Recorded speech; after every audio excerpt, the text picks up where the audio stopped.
So maybe we can, in the interest of time, if you're ready, DK, we can get started here. Absolutely. Okay. Yes. I've got a small presentation. If you'd like to see it, I'd love to share it and just tell you a little bit about this. Is that okay? That sounds great. Kathy, have you enabled DK to share? Yes, he is sharing. Okay.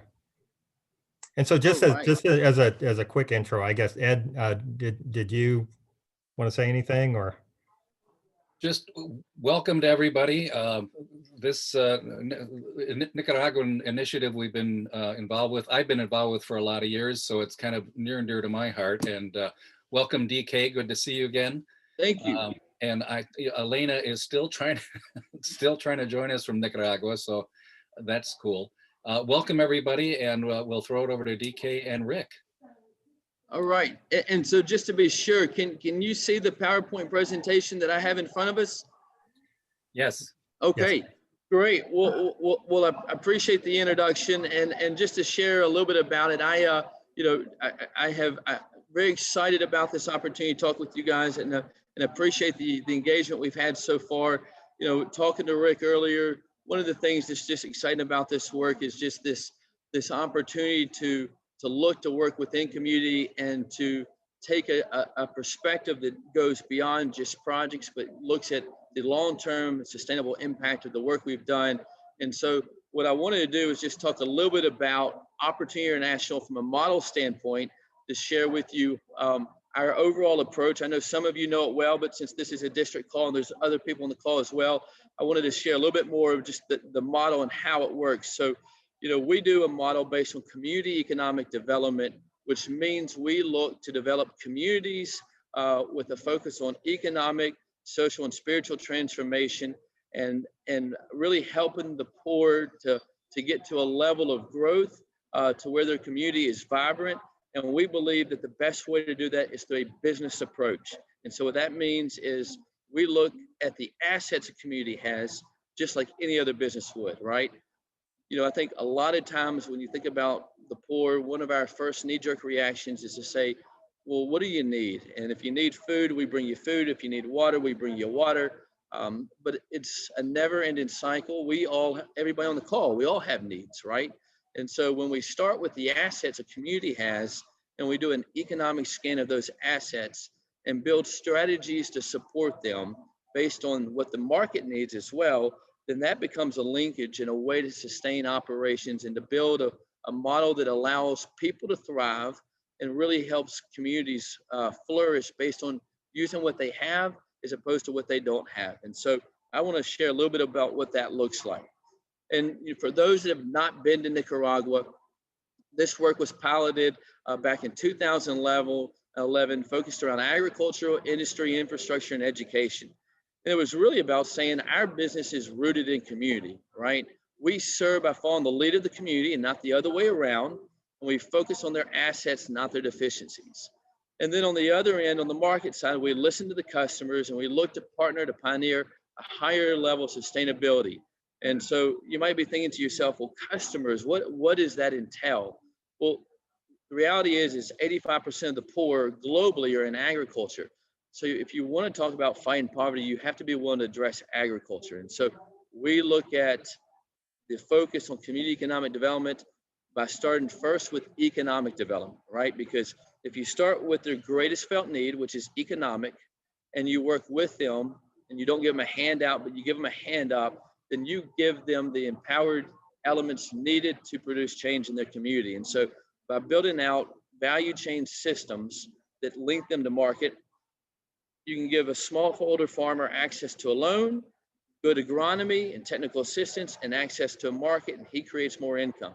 Then he can help his family, he can help with education, he can work with his community to look at how to take on projects within the community based on their greatest felt needs. And that right there empowers the community to be a change agent, even if the government in that country, like in Nicaragua, do not have all the resources needed to help them through it. So that is just a high level topic about what we do. But if you were to break it down a little bit more specific, you could think of this work as really being about helping train farmers and start with agriculture, but then follow up with education, and then follow up with building resilient communities. And that's the fun part, right? When you talk about building a resilient community, it is the walk with people over time. When we enter a community, we're there for the long term. And, we have a few rules: never get ahead of the poor, always focus on economic development first, and make sure that we follow up with projects based on their needs that they can sustain themselves. And so it's always got an educational component and a health component through usually water or infrastructure projects. And so when we do this in Nicaragua, the mission is really to help increase the income for the farmers through training and best practices.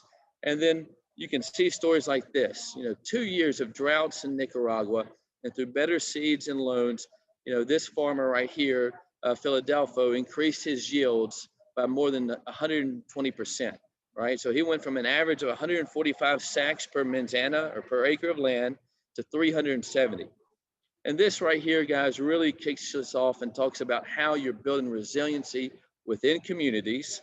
And I don't want to go too long into it. I certainly want to open it up for questions as well. But this is essentially, to us, a matter of saying, the work in development is long and tedious, and we need to have strategies that look at sustainability, and we need to have an eye for projects that go beyond individual projects and really look at partnering with communities for the long term and helping them help themselves. And so in doing so, we're really investing in people, and we're investing in opportunities to help them out. And so as you can see, a lot of this is built around agriculture because of that being the most promising industry in Nicaragua, as well as other communities, but really then focusing on education, right? Focusing on preparing the next generation, looking at that level of resiliency, looking at how to manage the resources they have, and how to really focus on changing the lives of people in the Pacific South. And so, through our venture in agriculture with creating products that we sell in the U.S. market, we're able to offer 450 farmers with access to markets. And so just to let you know, we started a for-profit venture a few months ago, and our chairman is Angie from Boom Chicka Pop Popcorn that's helped us lead this off. And this is all about helping smallholder farmers get access to markets. And the reason I bring this up with Rotary Club is because while that sounds like a business initiative, it's very much community driven. Because the reality is this business, along with Opportunity International, is designed to help provide access to smallholder farmers. And so as we start preparing farmers for the global markets, then we have to start thinking about how to change the next generation and prepare them. And so education is a very big part of what we do. It's about offering practical degrees and not only working in the classroom, but giving students the opportunity to have a learn by doing model where they can really learn how to do what they do, not only through the school, but also through the businesses. And so, as we look at this and look on the focus on English, the focus on technology and on values, we're really looking to prepare the next leaders. And I just want to show you this slide because, as you can see, looking at this graduation, these are proud parents, right? And so our partnerships in community and working with Rotary, to us, this is an opportunity to expand into open doors into other communities and other opportunities, because we're leading with economic development and leading with agriculture. And as you lead with economic development and agriculture, then you need to have the support programs in place to prepare the next generation. We need to be thinking about the sustainability of the overall community and how to work with them so that we're maximizing impact for the dollars being put in. And we think that this approach holistically accomplishes that well. And so once we've got community programs in place on the agriculture, on the school side, then we work with indigenous leadership and we help look for ways of rallying around local involvement and local investments. And so as Rick and others on this call can tell you, we're here to address some of the most systematic problems taking place in communities.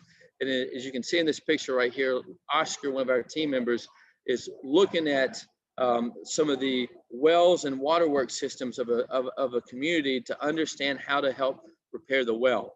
And in this particular community, it was exciting to be a part of it because they had received help from a well from a Japanese embassy, and that well was still not working. Well, the reality is the well, it worked for a certain amount of time, but the community didn't see it as their own. The community didn't have ownership of that well. And so we were only willing to invest in this well and help them if they were willing to run the well themselves. And so the way we made that happen is by building out a business plan where they had to pay for the water in a way that would cover all the costs. But they realized that was really expensive. So there wasn't a way to do that without saying we had to grow the number of users using the well. And so that created an entire waterworks system that by putting in some money and a loan, they were able to get water out to a lot of people at a very low cost. And that small cost earned or paid by each family cumulatively was enough to cover the cost of operating the well, a well that they saw as their own. So as change happened, as the community grew and it needed additional improvements or maintenance to the well, they were able to make that happen. So, you know, what we're really saying here is engaging community members and working to address some of the key issues, not only creates an empowerment for them, but it allows them to be change agents and, you know, really address some of their own problems. And so, you know, the community that I'm speaking about, if you were to fast forward and say, where are they today? Well, they're taking on their own initiatives. They're picketing in front of the mayor's office to get the funds allocated to them by the government during a national budget each year because they know they have that right. They're looking at how to work with other entities and other nonprofits to help improve the infrastructure in their communities. They're looking for opportunities for scholarships for their kids at school. They're looking for ways to create more money in their agricultural farms. They want more because now they see the power they have to really unlock their potential when partners stand beside them. And so I really want to stop right there for just a minute and say that's how all this magic happens, right? When we can have great partners with people like Rotary and really start to dream big and say we've got a project and we got a model and we want to see impact in the community, but ultimately we really want to create change at a scalable level. I think that's where the real fun happens, right? Because you guys have, I was a fellow founding Rotarian in Lima, Peru, just to share that with you. And I love the model, I love the focus, the 6 pillars. And I think if you take that model, that civic model in the global platform, and you combine it with work like what we're doing here in Nicaragua, it's a great way to engage and have authentic relationships in community, but also work with community-led initiatives where they have the long-term support that's there versus, you know, people that are coming and going. We are there around the clock. I'm the only American on staff. And, you know, we have with this growing program in agriculture now and in a hotel that can accommodate visits, you know, we're excited about expanding into more communities and opening more doors. And we feel like projects related to the expansion into communities is really a hand in glove fit for Rotary. And so, you know, I asked Rick for just this opportunity to kind of share a little bit about the high level of what we were doing, and then allow you guys to open it up to questions for those that have not been down to, you know, really understand a little bit about more how this model works, right? So if you do have a chance to come down, I hope you'll have an opportunity to stay at Pacaya Lodge. This is the Echo Hotel that we built that is a partner with the school. And so that school that I mentioned is, think of it like a Shark Tank school, right? They have a regular high school model, but they also have small businesses that they build the business plans for, that we help evaluate and fund, and then they run those small businesses as an intern program. The income from those covers the cost of education. And so the 2 biggest industries in the country are agriculture and tourism. And of course, tourism in Nicaragua, like everywhere else, has been taking a big hit with COVID. But it's fun to go down there because you'll see professional team running the hotel, but you'll see students shadowing the professional team, learning about the hospitality industry. And so, as you can see, it's built on the rim of a dormant volcano with a beautiful lake below and Granada on the other side. And it's just a great way to see the work and meet with community members in the Pacific South of Nicaragua, and also see how we can use the power of assets and the power of the marketplace and good partners to really create an expansion of the model and of the sustainable impact created in community. So this to me is the highest level of an explanation, but I know I went through it fast. And so I've got the time and would love to, rather than just continue to talk about it, really, hear and listen to you all and see if there's questions and understand a little bit about, what about this model is interesting to you, and if there's any opportunity for future collaborations, and just, learn how we can also support Rotary and the district we have here with the initiatives that are important to them. Hey, DK, just one note, maybe before we get into the questions, if you could, we do have another connection with our district, and Opportunity International is your predecessor, Geraldine, Right. from the Northfield Club. Perhaps you could speak to that just for our district members a little bit. So the club in Northfield has already come down. They have worked with us in specific communities using a program that's focused on helping create this community impact. We have Oscar and Yarrow that are our team members that have worked with them to address specific needs in community related to water, related to community needs, and really the design of more projects. And so what's unique about how this model works is when you go into community, if you were to ask what the needs are, the United Nations would tell you this is the first need, and the second need, and the third need. But if you ask the community what their greatest felt need is, you're going to get a different answer. And so, the Northfield Rotary Club, really worked with us to get funding down to work on very specific projects related to community development, related to leadership and water, related to really focusing on the community that could be executed at a community level.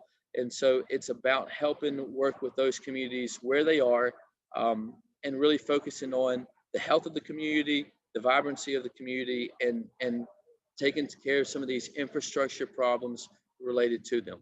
So this is just a little bit about the work that we're doing there. And, I think the 6 pillars of Rotary Club and the initiatives that are in place, so much of what an individual club can do and what a district can do has the ability to really scale and help, whether it's through clean water, whether it's access to water, whether it's potability of water, wells, whether it's education, roof repairs, anything related to education in school and health. These initiatives across the board in all communities seem to come present time and time again. And so, that is a lot of what we see as an opportunity to do community development and to not only be the hands and feet on the ground, but then to have Rotary clubs like Northfield get to come down to see the work, to see how we're working with them to expand their waterworks system, to see how we're working with communities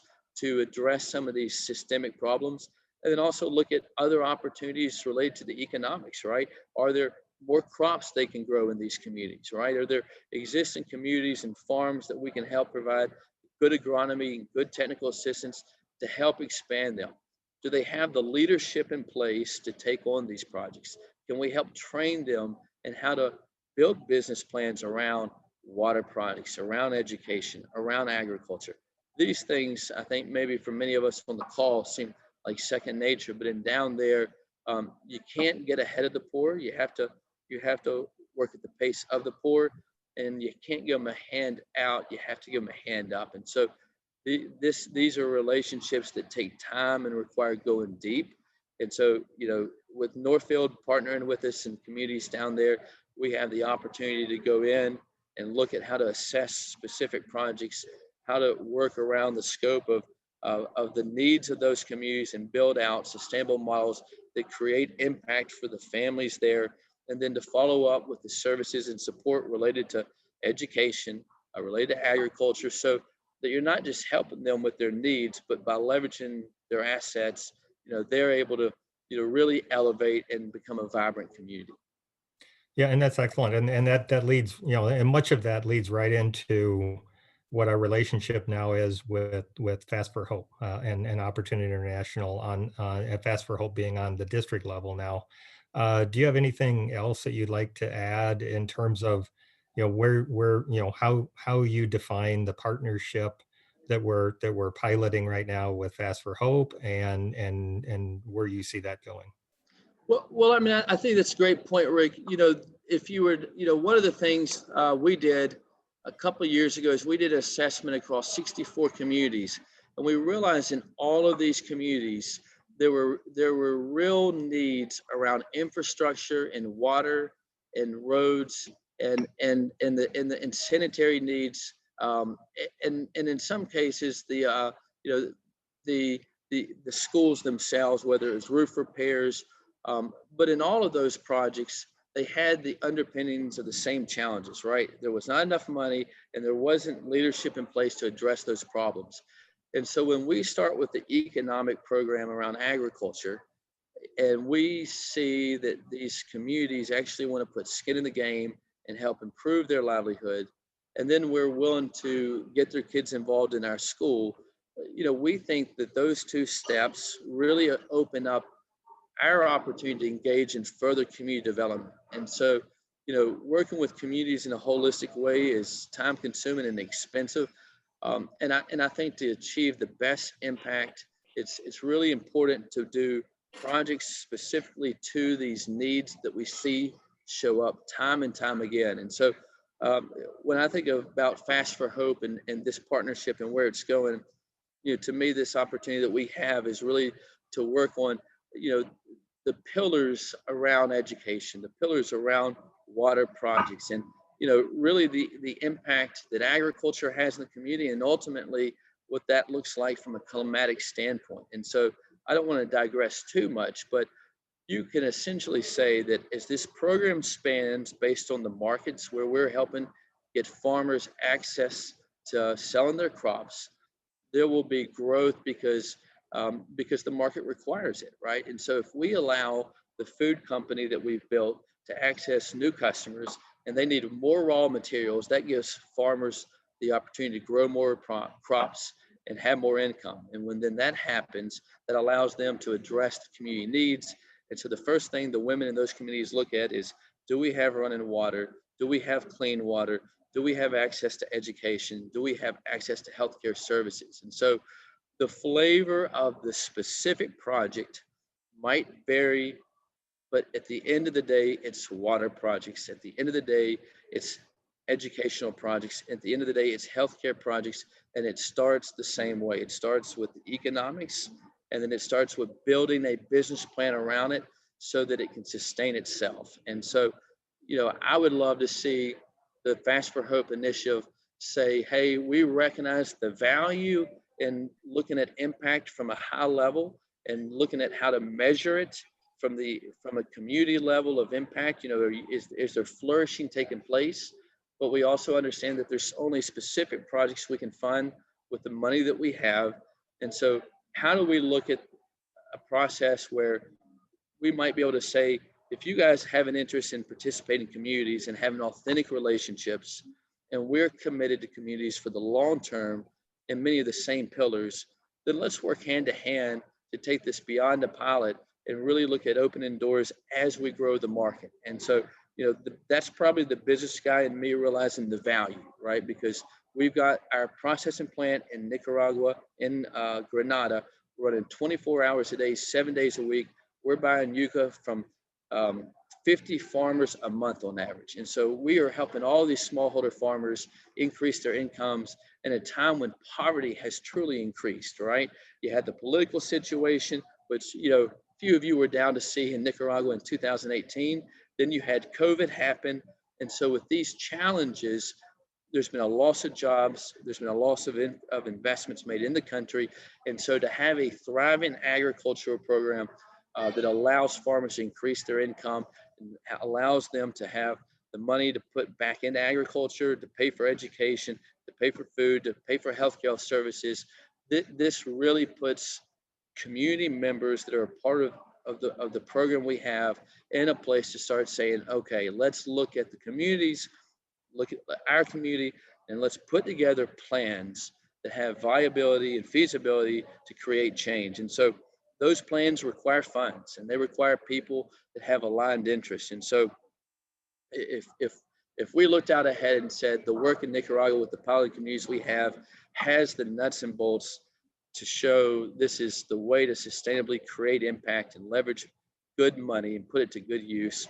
We'd love to say, let's take this and expand it and go beyond one or two communities and really scale it across our network of communities. Because at the end of the day, whether it's expanding the tubes and putting water meters in the house so they can pay for the water they receive, or putting in a water filtration system, or putting a roof on a school, or working on a well project, any of these different initiatives will require funding. But if we put that money in place with leadership in place, then it's money well spent, because when something breaks, there's a business plan in place and leadership in place to solve it themselves. So I just admire the Rotary model and appreciate the Northfield Club, particularly for the time and investment they've made in us. And we'd love to just look at how to continue to share this partnership to impact the lives of those in Nicaragua and beyond. And just before we get into questions, I want to make sure you have plenty of time for the questions from the club members. But I did want to take a moment to introduce Elena, our other partner in Nicaragua. Many of you know Elena; she is on the call. So if you have a chance to say hi to Elena and welcome her too, and then I'll turn it back over to DK here for questions. This is Craig Leiser, and I can't see Elena on my list. She's got to be there somewhere. I got a lot of names, but I can't. How are you? There you are. Good on you. Hi. I see you've got your mask sort of hung below your nose. Don't you know that our governor would get in your face if he was told that you had your mask below your nose? Nah, that's your camera. There's 3 of us here from our team. Greetings to everyone, and thank you, David, for your presentation. All right. Good to see you, Elena. Good to see you. And I've got Lori here with me as well, just to introduce Lori. So I'm up here actually in Minnesota right now visiting.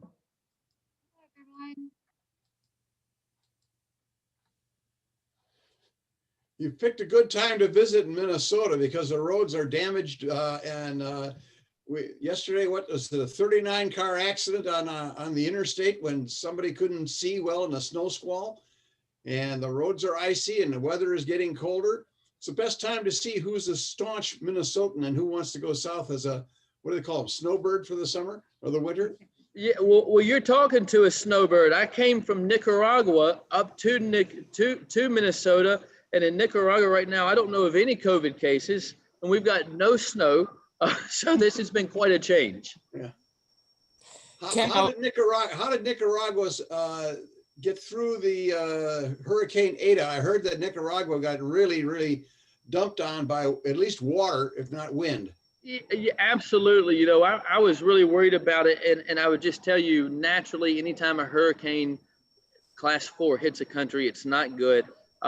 But, the optimistic side of me says, if you look at the big picture, I'm grateful that it wasn't worse, right? So the Caribbean coast got a lot of damage, but because it's not heavily populated, the number of people impacted was minimal. But there are people out there, there's food programs that are taking place right now where people are going out there and helping the indigenous communities on the Caribbean coast. But as far as our side on the Pacific, a lot of rain, just tons of rain, but ultimately, no catastrophic problems. Honduras, on the other hand, they have a lot more people on the Caribbean coast, and so it was a little bit more detrimental there. But I would just say that at the end of the day, I feel like at least our corner of the country, it seemed to be not too bad. Just a lot of rain and some wind. That's right. Can Elena introduce her team members that are there, since some of us have met some of them? Absolutely. Marlon? Hi, good morning. My name is Marlon. I work here in Kairos Foundation. Hi, my name is Geraldine and nice to meet you, everybody. Hi, Rick.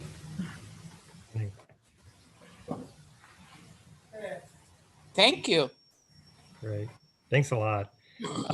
We're, in the interest of time, I think, yeah, let's make sure all of there are any Rotarians who have questions, let's, We have for, a question in the chat box from Newell Krogman. right. And Newell would like to know, what are our next steps for our partnerships with Kairos and OP International? Well, and I'll take that real quickly because it lumps both into play, and especially around Fast for Hope. I think this is more directed is that we have a longstanding, very good relationship with Kairos and Elena and her organization. We're working in one community in El Carrizo, and that's not changing. We've got a lot of good progress going on right there. But we recognize we have different issues in El Carrizo that have to be addressed in terms of their moving forward. While we're doing that, we also, in our work with Opportunity International, understand what they're doing and how their model is. And so that's why we've entered into this partnership where we're expanding in Fast for Hope in order to create greater impact. We're continuing our work with Kairos very productively, and we're expanding into Opportunity International to help to support their impact they're having. Right now, that's where we're looking at this year is kind of our first step in that. And we're going to assess, how well we did this year and determine our path forward. Our intent on Fast for Hope is to address the poor. And so we're opening opportunities. This is our theme for the year. We're looking at how we can do that better. And then we'll assess that. We have every intention. Our goals are for these partnerships to grow and create greater impact for the people that we're working with. So I guess, DK, do you have any additional thoughts on that? You mentioned, just to mention that, the communities that we focused on with this pilot has been Cabra Onda and also a community called El Comején, which are in the Pacific South. And so, the nice thing about these targeted communities that we're engaged with is, I think, really the model that we've got with Rotary about how there's funding for specific projects as we develop those, and then also general support. It really allows us to go into a community and build the leadership there. And I should really point out, when I say build the leadership, it doesn't mean come in and take over. It means work alongside them and really help address what's the grace felt needs to them. And so that's going to be road projects. It's going to be water projects. And next steps for us will largely depend on the interest at a district level to be involved, because we've got 30 additional communities that we'd love to have Rotary involved in as quickly as Rotary would like to be involved in. And with the model we have related to really helping get income to farmers so they can have better lives, we think that there's an opportunity to continue to expand this. And so if the impact that you would like to see could be measured holistically, right, by the way a family thrives, the way they can take care of their own needs and really prepare the next generation to be in a better position. If that resonates, and if the idea of doing projects that might take a little bit longer, but they're holistic and they're sustainable and they address the core root challenges in communities through engineering and really taking the deeper dives, if that resonates, we'd love to do this at a larger scale, because we've got the team in place, we've got the know-how. And one of the lessons I learned early on is this work is tough. And one of the most fascinating parts about it is once you learn how to do some of this at a certain level, the only difference between growing it to a bigger level is the leadership you have in place and the funds you have available. And so we've worked really hard over the last decade to build an outstanding team of specialists on the agronomy side, on the community side, and management that's bilingual, and to put tools in place. And also, we have KPG audits every year. So, we're buttoned up and prepared to help more communities. And, we want to serve these communities first and foremost. And, if there's like-minded partners that see this in other clubs in the district, let's talk about what that looks like. But I think Rick knows we certainly invite that conversation. Yeah, there are a couple other questions that I'll bring up here too, if we can cover some of these.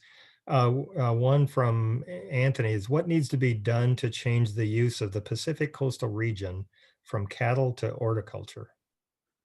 Well, so I don't know where specifically he's talking about. So the Pacific coastal region is not really in cattle. Most of the cattle has moved to the Caribbean side. The land out there, it's kind of like the Wild West. And so African palm oil, coffee, and cattle have really transitioned and migrated over there. And so you're actually, it's a bigger conversation referred to as the agricultural border, right? They say the agricultural frontier, and it's the way they go through and do this. They steal all the timber, and then they do slash and burn, and then the cattle come through, and that line just continues to move towards the East Coast, right?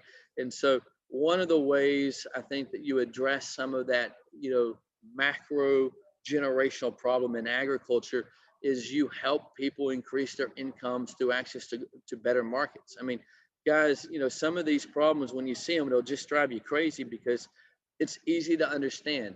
If we all plant the same thing and then we all harvest it at the same time and we all sell it the same market, what's going to happen? The price plummets, right? And so when you can help farmers diversify their crops, we can help people get access to global markets, they get better prices.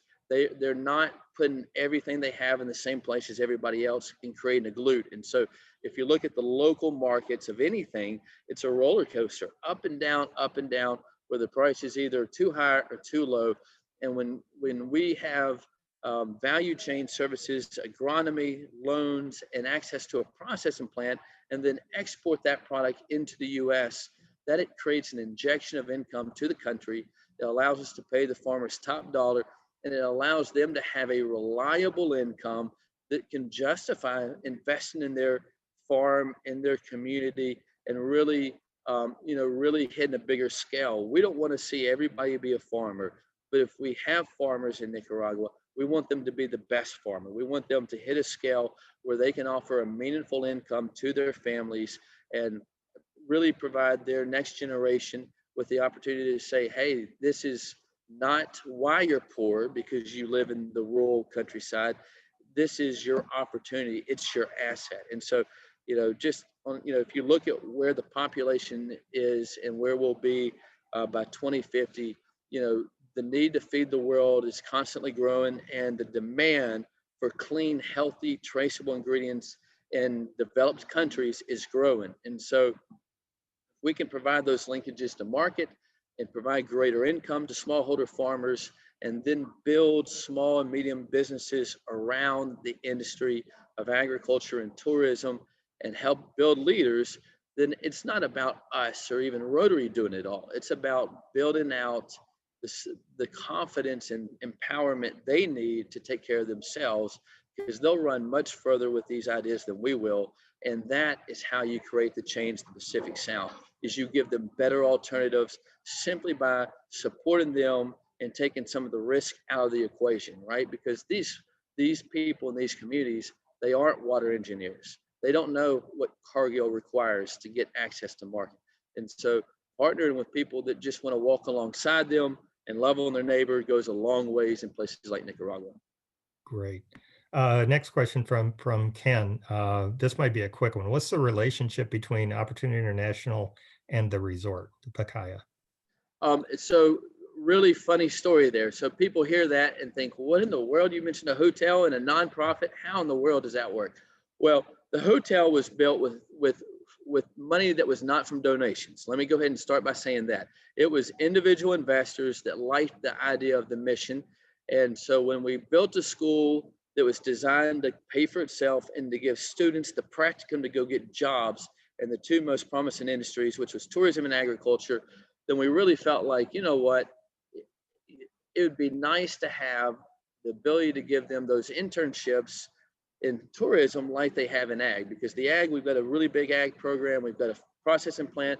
We've got, the irrigation systems and the organics at the school. We've got the land available, but we didn't have anything to allow that business opportunity on the tourism side. So these independent investors built this hotel, and then they granted a portion of the ownership of the hotel to the school. So the school owns a portion of the hotel.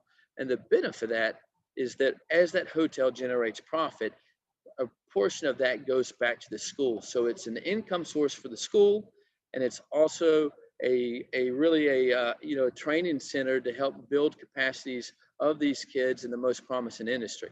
And there's no two ways about it. Right now, tourism is going to take a while to climb back out of the hole it's in across the entire planet.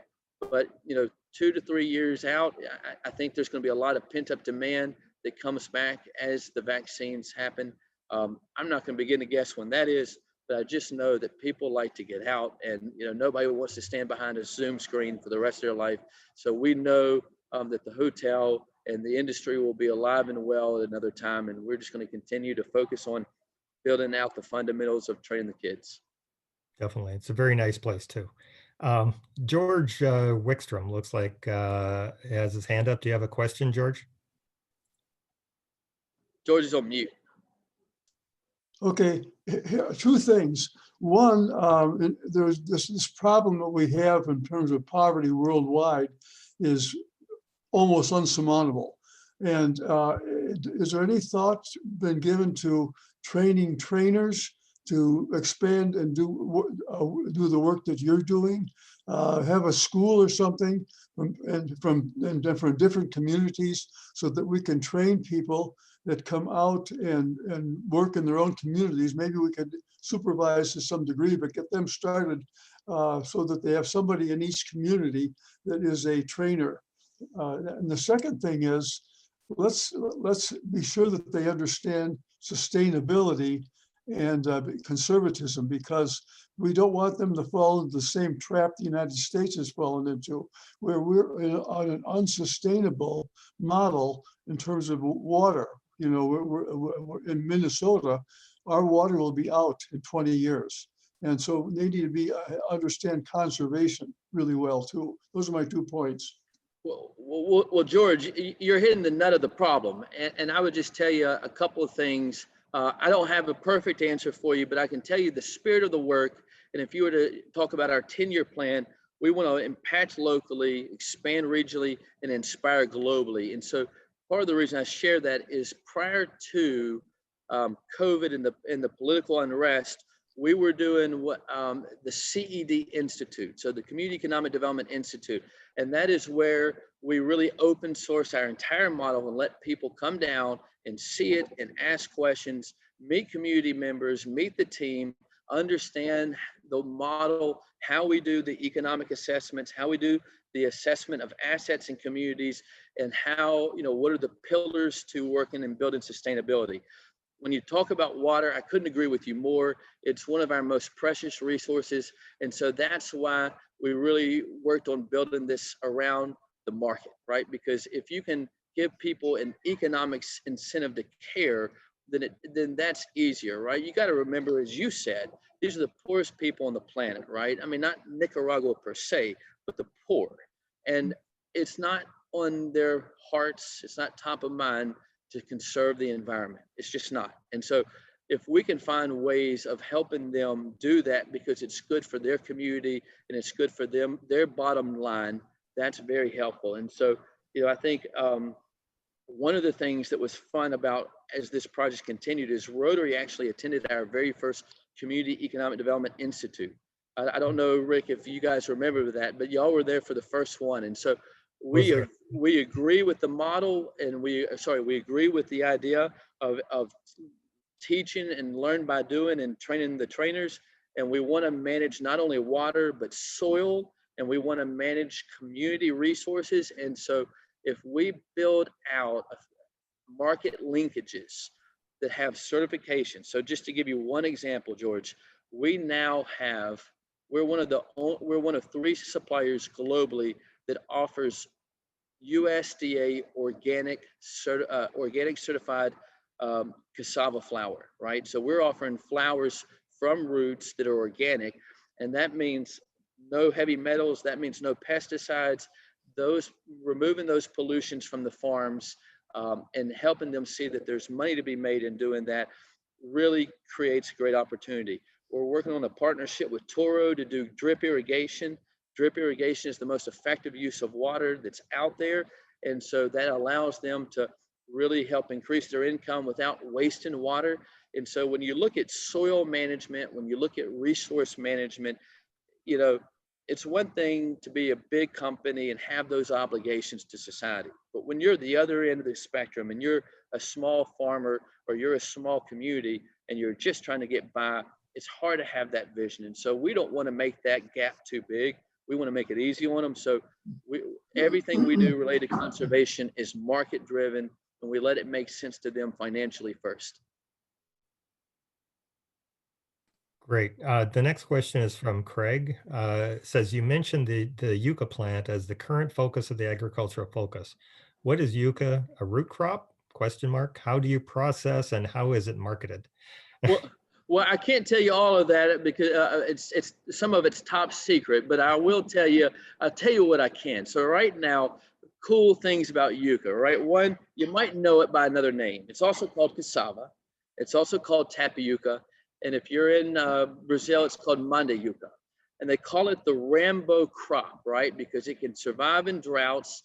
And it's actually the 3rd most important crop in the world in terms of energy for sustaining life. And so if you were to go anywhere across the tropics, 30 degrees north or south of the equator, whether it's Africa or Asia or Latin America, you will find people eating it just like they eat rice, just like they eat plantains. And so it's a great crop because it's drought resistant and it nourishes the body. So it's a food source, but then it's also great to convert into a flour because of the bougie market we have in the United States. They're looking for non-grain, gluten-free, non-GMO products, you know, for that paleo and keto diet, for people that have diabetes or Crohn's disease, or people that are just wanting to get away from genetically modified foods. And I think, as most of you know, that it's a growing market. So, you know, we have been processing it and adding new certifications to the plant and getting new customers in the United States. And, you know, the plant right now is running 24 hours a day, 7 days a week, and we're expanding it. And, you know, if you were shopping for gluten-free products in Whole Foods or one of those type of stores, chances are you might be eating a product that has some of the flour grown by crops from smallholder farmers in Nicaragua. Great, thanks, DK. Next from Newell, or I'm sorry, Claire has his hand up. Claire, do you have a question? Yeah, I just wanted to mention that in March 13th of 2020, Rick and Kathy Smith and I went to Nicaragua and met with staff down there, Oscar and another staff member, and toured the school, the Yuca plant, and a couple of communities. And we're very impressed with the work that's going on down there. And it fits right alongside with what we're trying to do down there. So really impressive. So I give a shout out to everybody to go back to your clubs and contribute to the Fast for Hope work. This is an investment that you can make in the work that we're doing down there and coming alongside OI. So I had one question for you, David, about how many communities are you working in right now in around that area?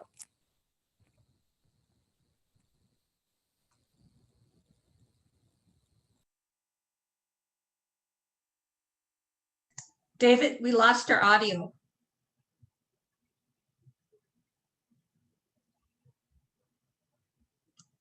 Can you hear me now? Yes. So first of all, we work with communities at different levels. We have a vibrant flourishing index that measures the level of vibrancy in a community. And so we've got communities at different levels. And that's one thing I wanted to kind of articulate about the specificity of how we do community engagement. And so we've got a target of working within 30 communities. Now, over time, we've worked with over 60 communities in the Pacific South. But as the model evolves, we want to go deep and not broad. And so our goal is to tackle more communities. And so we've got 3 communities right now at a level 3, a level 1. We've got 12 communities at a level 2. And then we've got 30 communities that we are looking to also engage across all levels up to a level 4, which is the highest level of vibrancy. And you might say, well, what does that look like, the levels? I'll just tell you really quickly. It's measuring economic, social, and spiritual development. And to me, or to us, what we've determined is kind of the highest level of vibrancy in community is when community members can not only work together to solve problems in their community, but they build business together. And so they start to become not only agents for change, but build motors of economic success within that community. So you've heard the analogy, teach a man to fish, and then, or give a man to fish, and then they say, well, if you teach a man to fish, that's better. And then we believe if you build a pond, that's even better. And so when communities start to build their own ponds, that creates real change for community. Excellent. I know we're running out of time here, so depending on people's availability for a few minutes, we just have a couple more questions online here. One from Newell is, what is being done to empower women through partnering with them for economic opportunities such as microloans, education, and capacity building? Great question. Well, so, for us, we don't think we can do all things, so we do look to partner. So we have 2 good partners in Nicaragua that are focused on support of women particularly. And those are endeavors around women's health, right, which is a big challenge down there. It's around leadership development of women, and it's around providing micro loans to women. And so, the reality is it's, in Africa, 90% of all the farmers are women. In Nicaragua, it's the inverse, right? And so we do a few things to help with the development of women. One is the empowerment through responsibility, right? So a lot of the work Yara and team do with leadership development is directly with the women in the community. We also look to elevate women in agricultural programs. So the few of those that are out there, we work really hard to build them up into successful farmers, because that is a great element to demonstrate the power of women.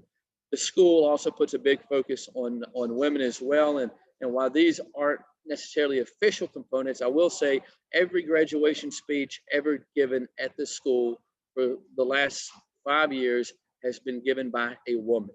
And that means a lot. When you have 300 kids at a school and you have hundreds of families out there in a machismo society, and you have somebody present as the keynote speaker at what people feel like is the best school in the region for their kids, and the pride is there, and they see a woman stand up and deliver the message. And that is the highlight of what success looks like. And it's a woman instead of a man. That breaks all the paradigms of that machismo mentality. And so we have the focus on the health of the woman. We have the focus on seeing them as the leaders and change agents in community. And then most of the micro loans done at a community level related to pig loans or roof repairs or water projects are with women in those communities. So I just want to do a time check with Ed and Kathy. And DK, would you have just a few more minutes? We have about 2 or 3 more questions. Okay. How are you doing on time? Let's make it happen. Okay, Kathy, is that okay if we hang on for a few minutes for those that want to stick on? Yes. Oh, great. Thanks, Ed.